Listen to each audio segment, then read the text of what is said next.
Boa noite. Bem, eu sou a Bruna e o Luiz, o Eric, o Felipe, o Fernando e o Bruno vamos escolher um trabalho sobre controle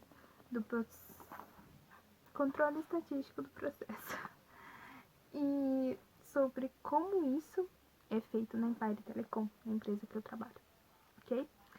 Então, como que vai funcionar? A gente preferiu fazer o trabalho referente a uma empresa que a gente tivesse facilidade em explicar e que fosse de conhecimento de todo mundo.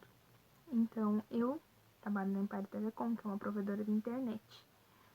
E a gente tem alguns processos e meios para conseguir bater, por exemplo, as metas, né? Então, como que funciona?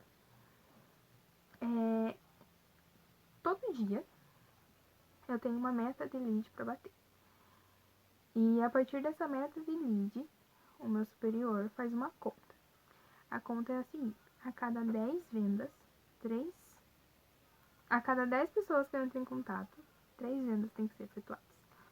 Então, a cada 100 pessoas que entram em contato no mês, 30 vendas são efetuadas. Aí, a partir disso, a gente faz um controle básico, tá? E daí, onde eu lanço, que seria o Pipe Drive, eu sempre atualizo ele lá. Falo, por exemplo, como que tá a conversa com o cliente, se ele tá ainda interessado, se ele não tá, se ele quer que entre em contato em algum momento específico. E a partir do momento que ele falar, ok, vamos fechar a venda, vamos efetuar a venda, eu dou a venda como ganha. E após isso, eu faço um cadastro do cliente. Nesse cadastro, a gente pega todos os documentos do cliente e pega a assinatura também do cliente. Então, após isso, pegar a assinatura, pegar a localização, pegar documento, eu mando para os processos comerciais da empresa. Nesse momento, a gente faz a seguinte coisa: a gente manda para os processos, daí ele manda para o financeiro, manda para os projetos, manda para o agendamento. O agendamento faz a instalação, tudo bem certinho. E esse atendimento vai ficar daí na questão ali para ver se tá tudo certo na instalação e se deu a metragem correta do fio, se passou no poste que precisava passar, se passou na caixa que era necessária. E daí, o que acontece? Esse atendimento volta para mim. Então, como eu abri o atendimento, eu também tenho que fechar o atendimento, tá? Então, eu faço feedback com o cliente. Eu vou entrar em contato com o cliente e vou falar, olha, tá tudo ok com a tua internet? Se ele falar ok, eu dou andamento ao atendimento e só fecho o atendimento, tá? Se ele tiver alguma reclamaçãozinha, se por exemplo a nota fiscal dele não chegou, eu mando esse atendimento pro financeiro, o financeiro vai me mandar daí a nota fiscal para ele. Se tem algum probleminha em algum equipamento, a gente já faz a troca e volta de novo esse atendimento para mim. Então, toda vez eu tenho que fechar esse atendimento, tá? É algo que a gente se torna responsável. Aí, então, a Empire trabalha dessa forma, tá? A gente procura sempre fazer vendas, né? A cada 10 vídeos, então 3 a gente consegue efetuar a venda. E pra a gente realmente ter a comissão, né? A gente precisa ter todos certinhos esses processos. E daí, por exemplo, assim, a questão de estatística nisso entra no quê? A cada 10 vendas, a cada 10 leads, 3 vendas. O controle daí é feito a partir do momento que eu bato a minha meta. Se eu bater minha meta diária, o controle tá feito, né? E se eu bater então a meta mensal, também tá feito. Então, creio que seja isso, que também seja que a gente possa elaborar. E eu agradeço. E um dos meninos vai dar prosseguimento. Ok? Boa noite. Cartas de controle para variáveis. Variáveis são características de qualidade que são determináveis, como, por exemplo, o diâmetro de um rolamento, o tempo de atendimento de um pedido. Muitos processos têm características mensuráveis, assim há um amplo espaço para o uso de cartas para variáveis. As cartas para variáveis representam a aplicação clássica de controle de processo. Uma vantagem é que com as cartas de controle para variáveis exigem uma demonstração pequena. O intervalo de tempo entre a produção das peças e a ação da correção pode ser encurtado. Os gráficos de controle para variáveis são mais eficientes e fornecem mais informações quando a performance do processo quando comparados aos gráficos de controle para atributos. Quando está trabalhando com dados de variáveis, tanto a média quanto a variabilidade geralmente são monitoradas. Cartas de controle para a média. Os passos para a implantação das cartas de controle são os seguintes. O primeiro passo é a coleta de dados. O segundo passo, cálculos dos limites de controle. O terceiro passo, interpretação da estabilidade do processo. E o quarto passo, interpretação da capacidade do processo. Os dados devem ser coletados em pequenas amostras de tamanho constante. Quanto maior o tamanho da amostra, maior a sensibilidade das cartas, ou seja, elas detectam melhor pequenas mudanças no processo. No entanto, aumentar o tamanho da amostra representa aumentar o custo da amostragem. Em geral, 3 a 6 peças consecutivas formam uma amostra adequada. A ideia de coletar subgrupos na sequência de tempo é interessante, pois provavelmente os produtos produzidos na sequência são similares entre si, e a variabilidade presente é devido a causas comuns. Cálculos dos limites de controle. O cálculo preliminar dos limites de controle pode ser feito após a coleta de umas 20 ou 30 amostras, subgrupos, sem indícios de uma situação fora do controle, ou seja, coleta-se de 20 a 30 amostras, calcula-se os limites de controle para a média e amplitude e compara-se essas mesmas amostras com os limites de controle calculados. Caso haja pontos fora dos limites de controle, deve-se retirar as amostras correspondentes e recalcular os limites de controle. A fim de calcular os limites de controle, inicialmente calcula-se a amplitude e a média para cada amostra. Logo após, calcula-se a média das amplitudes e a média das médias das amostras. Frequência relativa de uma classe é a frequência dessa classe dividida pelo total de todas as classes e é geralmente expressa em porcentagem. Muitas vezes é conveniente ter uma maneira simples e quantitativa de expressar a capacidade do processo. Uma maneira é utilizar os índices de capacidade que comparam os limites naturais do processo com a amplitude das especificações exigidas para o processo. O cálculo dos índices de capacidade são realizados supondo que as variáveis provêm de uma distribuição normal. Para melhorar a capacidade do processo após torná-lo estável, é preciso ação sobre o sistema.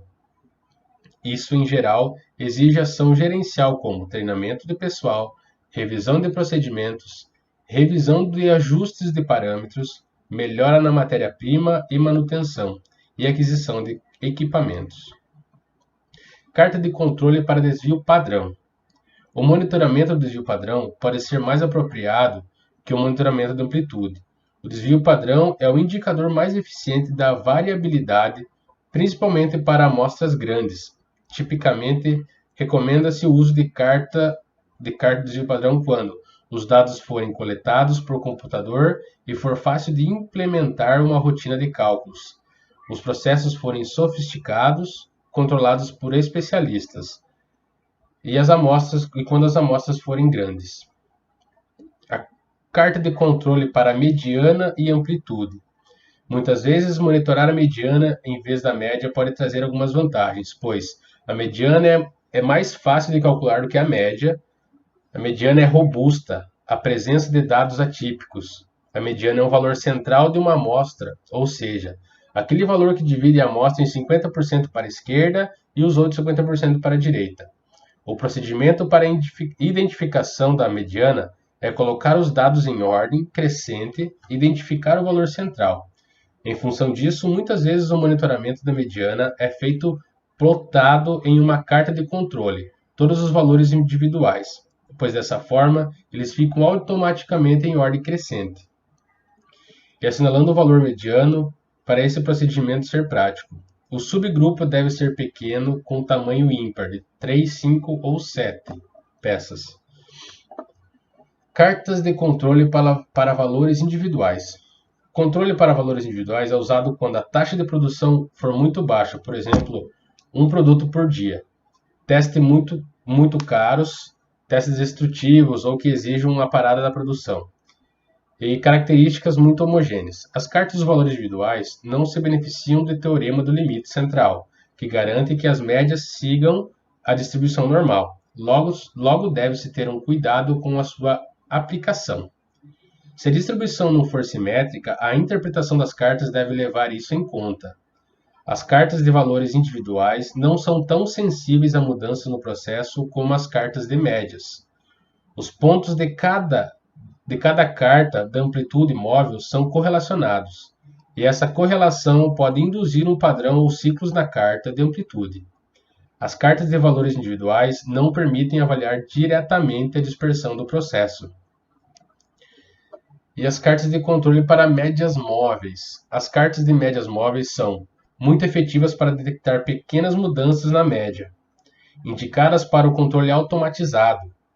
O uso simultâneo de cartas médias móveis e de médias simples ou valores individuais é recomendado. A média móvel é recalculada a cada nova amostra de subgrupo, incorporando a amostra mais recente e descartando a amostra mais antiga. Hoje eu vou falar sobre carta de controle para atributos. Atributos são pontos que fogem do padrão do produto da empresa. Eles geralmente são analisados pelo setor de qualidade. O setor de qualidade não precisa ter nenhuma especialização na área para analisar o defeito e os erros que acontecem. Existem 4 tipos de cartas de atributos. A carta P, que é para a fração de não conformes, onde todas as amostras devem ser de tamanhos diferentes.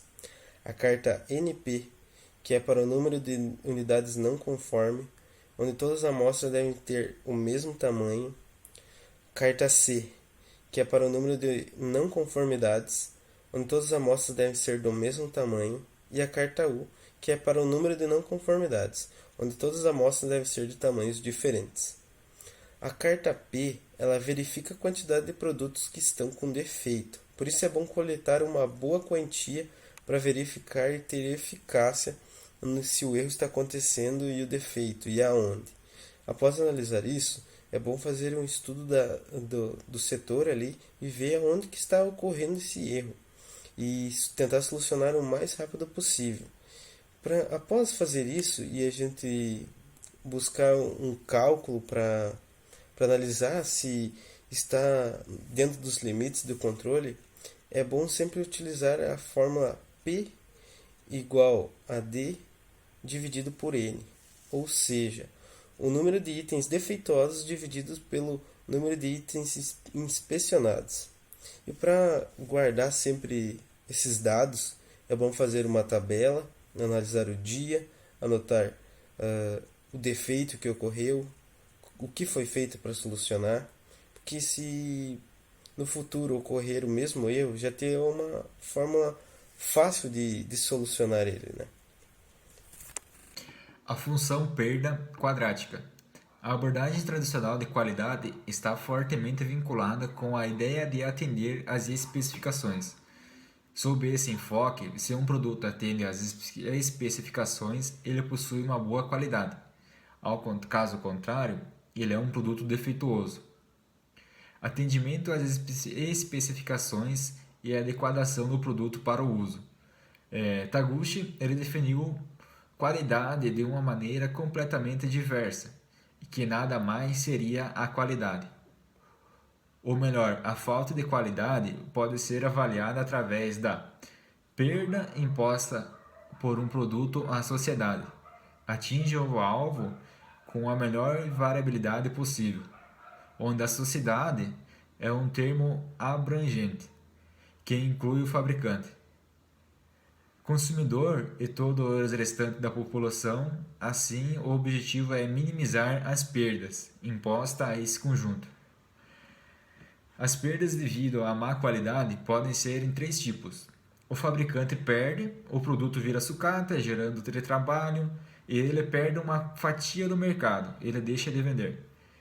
O cliente perde, gerando insatisfação em relação ao desempenho do produto, indisponibilidade do produto e perca de tempo ao cliente. Foi lá e comprou e não pôde usar. Perda a multas. São gastos adicionais com reposição ou reparo do produto, quando o produto gera defeito ou dá um defeito nele. Na verdade, sempre que ocorre a má qualidade, todos perdem.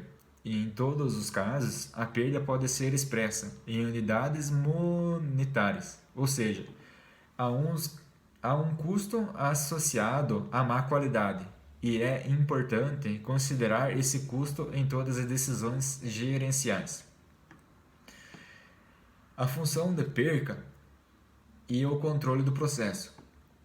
A abordagem tradicional do controle do processo é considerar todas as unidades fabricantes dentro dos limites de especificações como boas e aquelas fabricadas por fora dos limites como defeituosas. A abordagem proposta por Taguchi é usar a função de perda para avaliar o processo. A função de perda seria empregada para qualificar a uma perda de um produto imposto à sociedade pela falta de qualidade. Quais são as vantagens da perca, da função perca?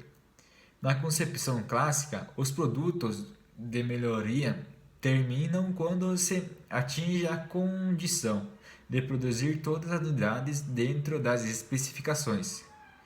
Na ótica da função da perda, os processos de melhoria irão continuar até que ele atinja a perfeição, ou seja, o processo exatamente centrado e com virabilidade zero. O uso da função perca implica uma filosofia de melhoria e contínua da qualidade. Então, ela vem para melhorar o produto, tipo que você consiga perder menos produto e tem mais vantagens com isso. Onde que você aplica a função perda? A função de perda pode ser usada para monitorar melhorias no processo. É um índice mais consistente do que os índices usuais de capacidade. Isso é assim porque a função perda considera tanto a perda devido à dispensão como a perda devido aos desvios das metas. Isso é assim porque a função perda considera tanto a perda e o devido à dispensão, como perdas devido a desvios de meta. Os índices usuais de capacidade não consideram diretamente o desvio da meta, de forma que é possível ter processos bastante descentrados e ainda assim com um índice de capacidade alto. A função perda também serve para auxiliar da definição das tolerâncias do produto, que pode ser diferente das tolerâncias do cliente. Então, ela vem propor uma melhoria na fabricação do produto, que tu não tem um produto que você não tem como você gerar um produto sem ter uma parte defeituosa. Ela vem para que o produto não aconteça a parte defeituosa dele. Então, seria isso. Obrigado. Boa noite, professor. Tudo bem? Acho que esse é o terceiro vídeo do nosso trabalho. O anterior acho que era o do Spessato. Vou falar um pouco sobre análise de sistema de medição, que ficou a minha parte ali. A análise do sistema de medição, que ele é um método para determinar se um sistema de medição ele é aceitável. Para uma variável de resposta contínua, use análise do sistema de medição para determinar a quantidade de variação total que é proveniente do sistema de medição. A análise do sistema de medição ele é um componente essencial para qualquer processo de melhoria da qualidade. Para avaliar o seu sistema de medição antes de usar outra análise, para provar que seu sistema de medição é exato e preciso e que seus dados são confiáveis. Um exemplo de sistema de medição seria, por exemplo, assim, para você fazer uma pesquisa de quanto os seus anúncios na internet proporcionam assim de impacto, por exemplo, para a tua empresa ou para o teu comércio. E outro exemplo seria também na questão de você, para medição, por exemplo, de uma peça. Numa fábrica, você vai ter diferentes tipos de medições e vai ter variações. Então, você vai ter, por exemplo, você vai medir uma peça, de repente a peça lá tem 5,1 centímetros, depois tem 4,99, 5,3. Essa variação ela ocorre no tipo da medição que você está usando. Então, assim, quanto menos variável for a tua análise de medição, mais eficaz ela vai ser. Tanto que se você está usando um sistema de medição de variáveis que está tendo a variável está sendo muito grande, mostra que as informações que você vai ter ali não vão ser, digamos assim, não vai ter muita importância. Por exemplo, assim, se eu vou medir lá, eu quero ver quanto, por exemplo, assim, se uma peça, durante o processo de trabalho, quanto ela está se dilatando. Porque conforme você vai usando, ela vai esquentando e tal. Então, assim, se uma hora você mede lá que está 5 centímetros, depois está 4,95, depois está 5,06 e vai variando, essa variância, conforme vai tendo esse tamanho da variância, mostra que o sistema de medição que você tem, que você está utilizando, ela não é confiável, digamos assim, não vai trazer grandes informações. Agora, se você consegue medir e consegue tirar dados precisos, falando assim, a variação da peça durante o período de uso ela é de tantos 10%, 5%, 3%, você consegue obter dados mais sólidos, digamos assim, né? E também tem o sistema de medição, ele pode ser analisado por sistema de estabilidade, tendência, linearidade, repetitividade e reprodutibilidade. Então, eu queria falar um pouco também sobre a questão da estabilidade, que é um sistema de medição que refere-se ao seu desempenho ao longo do tempo, precisão e exatidão, que refere-se à centralização e precisão, refere-se à variedade em torno de um valor, tendência, que é definida como a diferença entre a média observada e o valor de referência, linearidade, que é o estudo da linearidade do dispositivo de medição, verifica o desempenho do dispositivo ao longo de toda a sua faixa de uso, e a repetitividade, que seria a variação do dispositivo de medição. É observado quando o mesmo operador mede a mesma peça mais de uma vez, que era aquela que eu estava explicando ali no começo. Que eu vejo essa questão da repetitividade como a mais que consegue trazer informações mais, digamos assim, mais exatas, porque se você está começando tá medindo uma peça, a peça, por exemplo, ela vai ter variações, mas conforme, por exemplo, a temperatura da peça, a questão, por exemplo, assim, de horas que você está usando, tudo vai fazendo essa variação na peça. E teria também a reprodutibilidade, que refere-se à diferença que pode existir entre as medidas de diferentes operadores. Em geral, o resultado é procedimentos específicos adotados por cada operador.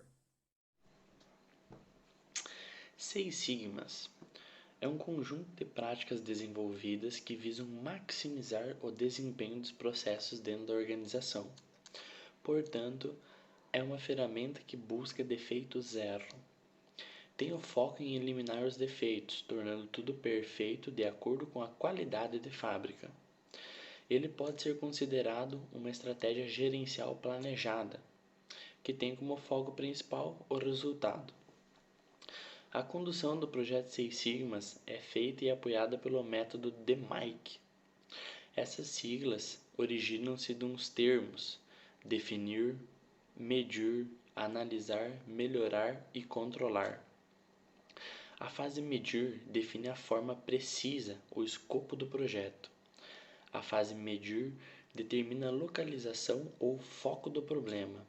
A fase analisar estuda e determina as causas do problema prioritário. A fase melhorar propõe avaliar e implantar soluções para cada problema. E a fase controlar garante a manutenção dos resultados. Característica dos Seis Sigmas: envolvimento de todos os níveis gerenciais. A iniciativa de implantação parte do presidente da empresa. Com isso, tem o apoio efetivo da alta gerência da empresa, que aumenta a chance de sucesso na implantação do projeto. Consistência do método de trabalho. Depois de definir o problema, as empresas tendem a pular para a fase de ação de melhoria, tentar corrigir o erro. Uso do raciocínio estático. Usando as estatísticas, se aprofundam no entendimento do problema e das relações entre as variáveis envolvidas. ênfase na aprendizagem e capacitação. Todos os componentes da equipe devem ser treinados antes de iniciarem a participação no projeto. O treinamento deixa os participantes preparados para atuarem melhor, tanto no âmbito do projeto, como em todas as tarefas diárias, representando um importante ganho para a empresa. Foco no cliente. A definição do problema e a escolha do projeto devem ser feitos considerando as necessidades do cliente. Os estudos e as mudanças nos projetos, produtos e serviços trarão impacto no resultado do negócio. Foco no impacto financeiro. Na etapa inicial do projeto, o DMAIC exige a avaliação do impacto financeiro da empresa. Essa avaliação auxilia na escolha adequada do projeto, aumento de interesse e apoio da alta gerência, quantificação do impacto financeiro. Isso também faz parte do foco no impacto financeiro da empresa. Os projetos Seis Sigmas eles exigem levantamento de dados, estudos e análises estatísticas, além de elaboração e implantação de planos de ações. Essas exigências requerem equipe capacitada que conheça todos os métodos e técnicas, tornando os Seis Sigmas um projeto de sucesso.